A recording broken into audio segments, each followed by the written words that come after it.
श्री राम जय जय राम श्री राम जय जय राम। अड़कु घातु करि पातकिनी, कहे सिकोप गृह जाहु। काजु संवारे हो सजग सबु, सहसा जनिपति आहु। पापिनी मंथरा ने बड़ी बुरी घात लगाकर कहा, कोप भवन में जाओ, सब काम बड़ी सावधानी से बनाना, राजा पर सहसा विश्वास न कर लेना, उनकी बातों में न आ जाना। कुबरी रानी प्राण प्रिय जानी, बार बार बड़ी बुद्धि बखानी। तो ही समहित न मोर संसारा, बहे जात कई भयसिय धारा। जो विधि पुरब मनोरथ काली, करो तो ही चख पूतरियाली। बहुविधि चेरी ही आदरु देई, कोप भवन गवनी कैकेयी। विपत्ति बीजु वर्षा ऋतु चेरी, भोई भई कुमति कैकेयी केरी। पाई कपट जलु अंकुर जामा, बर दो दल दुख फल परिणामा। कोप समाजु साजी सब सोई, राजु करत निज कुमति बिगोई। राउर नगर कोलाहलु होई, यह कुचाली कछु जान न कोई। प्रमुदित पुर नर नारी सब, सजहि सुमंगल चार। एक प्रबिसहि एक निर्गमहि, भीर भूप दरबार। कुबरी को रानी ने प्राणों के समान प्रिय समझकर बार बार उसकी बड़ी बुद्धि का बखान किया और बोली, संसार में मेरा तेरे समान हितकारी और कोई नहीं है। तू मुझे बही जाती हुई के लिए सहारा हुई है। यदि विधाता कल मेरा मनोरथ पूरा कर दें, तो हे सखी, मैं तुझे आंखों की पुतली बना लूं। इस प्रकार दासी को बहुत तरह से आदर देकर कैकेयी कोप भवन में चली गई।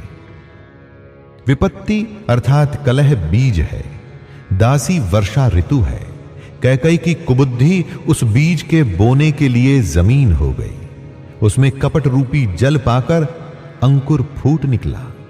दोनों वरदान उस अंकुर के दो पत्ते हैं और अंत में इसके दुख रूपी फल ही होगा।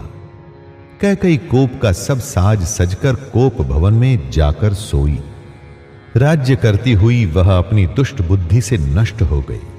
राजमहल और नगर में धूमधाम मच रही है। इस कुचाल को कोई कुछ नहीं जानता। बड़े ही आनंदित होकर नगर के सब स्त्री पुरुष शुभ मंगलाचार के साथ सज रहे हैं। कोई भीतर जाता है, कोई बाहर निकलता है। राजद्वार में बड़ी भीड़ हो रही है। बाल सखा सुनिहि हर्षाहि, मिली 10-5 राम पहि जाहि।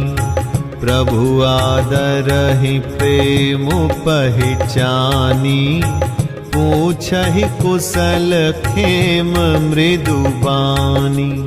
फिरहि भवन प्रिय आयसु पाई, करत परस पर राम बड़ाई। को रघुबीर सरिस संसारा, सीलु सनेहु निबाह निहारा। जेहि जेहि जोनि करम बस भ्रमहि, तह तह ईसु देव यह हमहि। सेवक हम स्वामी सिय नाहु, हो नात यह और निबाहु। अस अभिलाषु नगर सब काहू, कैकय सुता हृदय अति दाहु। को न कुसंगति पाई न साई, रहई न नीच मते चतुराई। सांझ समय सानंद नृपु, गयौ कैकई गेह। गवनु निठुरता निकट किय, जनु धरि देह सने। श्री रामचंद्र जी के बाल सखा राज तिलक का समाचार सुनकर हृदय में हर्षित होते हैं। वे 10-5 मिलकर श्री रामचंद्र जी के पास जाते हैं। प्रेम पहचान कर प्रभु श्री रामचंद्र जी उनका आदर करते हैं और कोमल वाणी से कुशल क्षेम पूछते हैं। अपने प्रिय सखा श्री रामचंद्र जी की आज्ञा पाकर वे आपस में एक दूसरे से श्री रामचंद्र जी की बड़ाई करते हुए घर लौटते हैं और कहते हैं, संसार में श्री रघुनाथ जी के समान शील और स्नेह को निभाने वाला कौन है।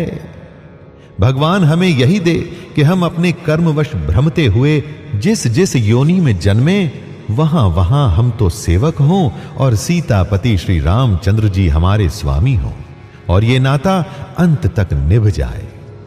नगर में सबकी ऐसी ही अभिलाषा है, परंतु कैकई के हृदय में बड़ी जलन हो रही है। कुसंगति पाकर कौन नष्ट नहीं होता। नीच के मत के अनुसार चलने से चतुराई नहीं रह जाती। संध्या के समय राजा दशरथ आनंद के साथ कैकई के महल में गए, मानो साक्षात स्नेह ही शरीर धारण कर निष्ठुरता के पास गया हो।